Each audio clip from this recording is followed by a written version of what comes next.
भवानीखेड़ा नगर पालिका के चुनाव हैं और आज नामांकन की आखिरी तिथि है। बारी बारी जितने भी अध्यक्ष पद के लिए नामांकन करने के लिए आ रहे हैं उनसे बातचीत करवाने का प्रयास कर रहे हैं। सबसे पहले पंकज मेहता, यहाँ पर जो फूल मालाओं के साथ स्वागत किया जा रहा है, नामांकन किया है, जानते हैं। पंकज जी, नामांकन तो आपने दाखिल कर दिया है, क्या लगता है कितनी तैयारी है आपकी चुनाव लड़ने को लेकर?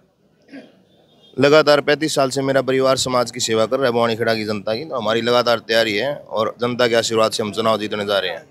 लगभग 17,000 वोट हैं, 16 वार्ड हैं, कैसे चुनाव आपका कैंपेन रहने वाला है? और यहाँ पर बीजेपी के भी उम्मीदवार हैं और पहले में जो पूर्व चेयरमैन रह चुके हैं वो भी मैदान में है, कैसे फाइट करेंगे? ऐसा कुछ नहीं है, बीजेपी सिंबल एक अलग मैटर है, भाईचारे का चुनाव है, गाँव का लोकल चुनाव, इसमें सिंबल कोई मायना नहीं रखता। और वो जो पहले चेयरमैन रहे वो जनता ने सोचना, उन्होंने अच्छा काम किया, हमने लगातार किया, हमने अच्छा काम किया, वो जनता जिसको आशीर्वाद देगी वो जनता की मर्जी है। क्या कमियां नज़र आती भवानीखेड़ा में जिनके कारण विकास अटका हुआ है और ये हालत आज कहें जर्जर हो चुकी है भवानीखेड़ा की? मेरे को तो आज सुनने में आया था कुछ मंत्री आज फार्म भरवाने आ रहे हैं बीजेपी के कैंडिडेट के।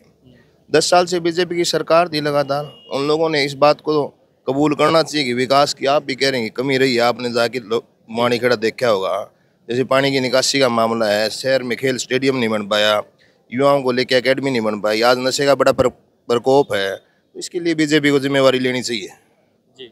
अगर मेरे को जनता मौका देती है तो इसको लेके मैं युवाओं का रिटायरमेंट अधिकारियों का संगठन बनाऊंगा और सामाजिक काम करने का काम करूँ। किससे टक्कर मानते हैं भवानीखेड़ा में आपकी? चुनाव में जो मुकाबला है वो जनता को तय करना किसके साथ है, जनता जिसको आशीर्वाद देगी मुकाबला उन लोगों के बीच में होगा। जी। दूसरे जो अध्यक्ष पद के लिए चुनाव लड़ने वाले हैं और नामांकन करने वाले हैं उनसे भी बातचीत करवाते हैं, देखते रहिए वीडियो में। भवानीखेड़ा नगर पालिका चुनाव में अपने साथी और बीजेपी के कैंडिडेट सुंदर अत्री का पर्चा भरवाकर बाहर आए हैं विधायक जी कपूर जी। कपूर जी, क्या कहेंगे, कितनी तैयारियां हैं इस छोटे से चुनाव को लेकर? भारतीय जनता पार्टी की तैयारियां 24 घंटे रहती है और वो धरातल से उठे हुए आदमियों को, पार्टी के जो भी वफादार साथी उनको आगे बढ़ाने का काम करती है, गरीब से गरीब व्यक्ति को आगे बढ़ाने का काम करती है। आप थोड़ा पीछे जाके देखो, 2 महीने 3 महीने पहले मुझ जैसे छोटे से गरीब आदमी को भी सम्मान दे करके, पार्टी ने टिकट दे करके मेरे को चुनाव लड़ाने का काम किया और मेरे को जनता ने जिता के विधानसभा में भेजने का काम किया। कपूर जी, यहाँ नगर पालिका है, छोटी एक कहें तो पंचायती चुनाव के तौर पर लोग ले रहे हैं, आप भी पूर्व में इसके अध्यक्ष रह चुके हैं, तो क्या लगता है एक चेयरमैन का कितना रोल होता है विकास के लिए?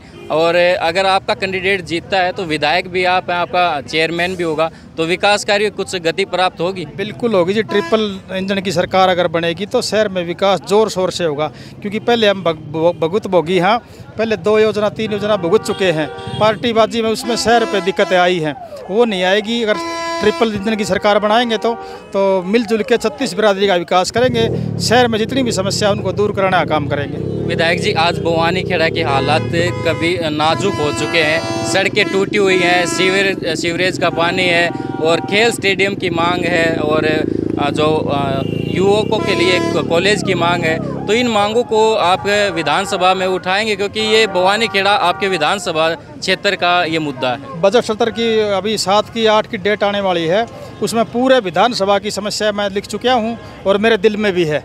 और भवानीखेड़ा प्रॉपर शहर का चुनाव है, इस पर भी के विषय बोलूँगा।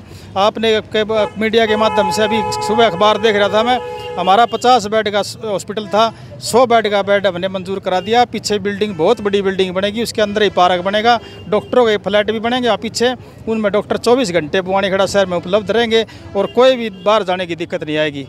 भवानीखेड़ा को 100 बेड के अलावा कुछ और भी योजना मिलने वाली है इस बजट में? स्टेडियम का है, मेरा स्टेडियम का मैंने लिख के दिया, 2 स्टेडियम, दादी गौरी स्टेडियम और बाईपास पे महर्षि वाल्मीकि स्टेडियम 15 एकड़ में वो बनेगा और दादी गौरी पे वो उसको मंजूरी जल्द मिलने वाली है। आचार संहिता के कारण बीच में अटका हुआ काम, आचार संहिता के तुरंत बाद शहर के जितने भी विकास कार्य तुरंत चलाने का काम करूँगा। जी, धन्यवाद विधायक जी। भवानीखेड़ा से कपूर वाल्मीकि विधायक थे और अपने साथी का नामांकन पत्र यहाँ पर भरवा कर पहुँचे हैं। इसके साथ ही तमाम मुद्दों पर उन्होंने बातचीत की है, दूसरे कैंडिडेट से मिलवाते हैं और सुंदर अत्री से मिलवाते हैं। भवानीखेड़ा नगर पालिका का छोटा सा चुनाव है, लेकिन इस छोटे से चुनाव में अपने सभी पदाधिकारियों को साथ लेकर और पूरे अमले फमले को लेकर सुंदर अत्री अपना नामांकन दाखिल कर चुके हैं। लड्डू खिलाए जा रहे हैं ये जीत के लड्डू हैं पहले ही, क्योंकि कहना है। सुंदर अत्री से बातचीत कर लेते। अत्री साहब, क्या कहेंगे? नामांकन पत्र तो दाखिल कर दिया, लड्डू भी खा लिए हैं, क्या ये जीत के लड्डू में बदलने वाले हैं?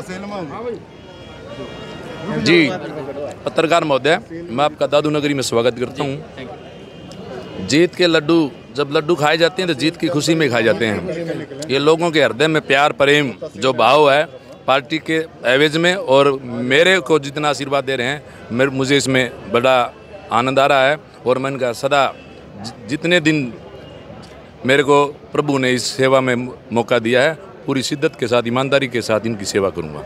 इस नगरी में आप घूमते रहते हैं, समस्याओं से वाकिफ़ होंगे। क्या लगता है सुंदर अत्री को कि एक चेयरमैन बनने के बाद उस समस्याओं का दूर किया जाएगा? कौन सी समस्याएं हैं जो भवानी खेड़ा के विकास में रोड़ा डाल रही हैं? सबसे बड़ी समस्या तो मैं नहीं कह सकता, मैं डिमांड की बात कर रहा हूँ। सबसे बड़ी हमारी डिमांड है शहर में खेल स्टेडियम की। माननीय विधायक जी ने भी पीछे मेरी बात हुई थी, उन्होंने 2 खेल स्टेडियम के लिए ऊपर माननीय मुख्यमंत्री जी से बात कर दी है, और जल्द ही 2 स्टेडियम का निर्माण हो जाएगा। और एक और हमारी डिमांड है कि रेलवे अंडरपास डाणी और भवानी खेड़ा का कनेक्टिविटी में रेलवे अंडरपास की डिमांड है। वो मैं पिछले कई दिनों से इस प्रयास में हूँ कि वहाँ रेलवे अंडरपास बने। उसका 80% से 85% तक का काम पूरा हो चुका है। और मैं अभी पीछे पूर्व मंत्री श्री मनोहर लाल जी से, नमस्कार जी, अब हमारे बीच हमारे पूर्व मंत्री श्री संजय जी का भी भवानी खेड़ा में पहुँचने पर स्वागत करता हूँ, धन्यवाद करता हूँ। लड्डू खिलाए जा रहे हैं पूर्व मंत्री के द्वारा, और लगातार जो शुभकामनाएं भी मिल रही हैं। अत्री जी, एक आखिरी सवाल, क्या लगता है चुनाव चिन्ह आपका कमल का फूल है, तो ये कितना बेनिफिट रहेगा आपके लिए चुनाव चिन्ह पर लड़ना बीजेपी के? आज के दिन यदि चर्चा करें तो सबसे बड़ी पार्टी भारतीय जनता पार्टी है, उसका सिंबल मिलना वास्तव में मुझे गौरव की बात है। संजय जी, क्या कहेंगे जिस प्रकार से बीजेपी चुनाव लड़ने के लिए दिल्ली से फारिग होते ही नगर निगम और नगर पालिका और नगर परिषद के चुनाव में आ चुकी है, क्या लगता है हरियाणा में तीसरे इंजन की सरकार बीजेपी लेकर जाएगी? देखो, जहाँ तक मेरा मानना है, पूरे देश में भारतीय जनता पार्टी की एक लहर है, और उस लहर का कारण जो पुराने समय में जो कांग्रेस के जो राज रहा, उससे त्रस्त होकर के जनता ने जो विकास के नाम पर कुछ भी नहीं था, आज भारतीय जनता पार्टी ने पूरे देश में, आप किसी भी मुकाम पर देखेंगे तो चाहे रोड की बात कहूँ, चाहे मैं शिक्षा की बात कहूँ, चाहे स्वास्थ्य की बात कहूँ, चाहे मैं वृद्धावस्था की पेंशन की बात करूँ, चाहे जनधन योजना की बात करूँ, आज हर क्षेत्र में भारतीय जनता पार्टी ने जो विकास किया है, तो उस विकास को आगे बढ़ाने के लिए ट्रिपल विकास हमारे प्रदेश में हो, उसके लिए भारतीय जनता पार्टी ने पूरे प्रदेश में नगर पालिका, नगर परिषद और मेयर हमारे जो भारतीय जनता पार्टी सिंबल पर लड़ रही है, और उसको लड़ने के कारण पूरे प्रदेश में बहुत बढ़िया विकास हो, अच्छा विकास हो, सारे मूलभूत सुविधाएं मिल सके। और मैं यहाँ सभी क्षेत्रवासियों से अपील करता हूँ कि हमारे यहाँ से उम्मीदवार, हमारे भारतीय जनता पार्टी उम्मीदवार को जिता करके भेजें, जिससे भवानी खेड़ा का विकास दिल्ली गुड़गांव की तर्ज पर जो विकास हो सके। और आप देखेंगे, मैं अभी यहाँ से आया, कोई भी ऐसा रोड हाईवे से कोई शहर ऐसा नहीं है जो नहीं जुड़ा हुआ है। बहुत अच्छा विकास भारतीय जनता पार्टी नायब सैनी जी के नेतृत्व में कर रही है। और अब आगे हमारे यहाँ भवानी खेड़ा का विकास जो यहाँ पर जो हमारे चेयरमैन बनेंगे भारतीय जनता पार्टी से, उनके कार्यकाल के अनुसार किया जाएगा, और बहुत क्षेत्र को बहुत फायदा मिलेगा। जी धन्यवाद। भवानी खेड़ा, शिवानी और लोहागढ़, तो बीजेपी की किस प्रकार से तैयारियां हैं, और आज आपने एक कैंडिडेट का भी नामांकन पत्र दाखिल करवाया है, तो किस प्रकार की तैयारियां हैं? आज भवानी खेड़ा से सुंदर अत्री जी को जो है चेयरमैन के तौर पर यहाँ पर नामांकन करवाया है, और पूरी तैयारियों के साथ में भारतीय जनता पार्टी 24 घंटे चुनावी मोड में रहने वाली पार्टी है। और उसका आपने यहाँ पर नजराना देख लिया होगा कि किस प्रकार की भीड़ पूरे जोश के साथ में।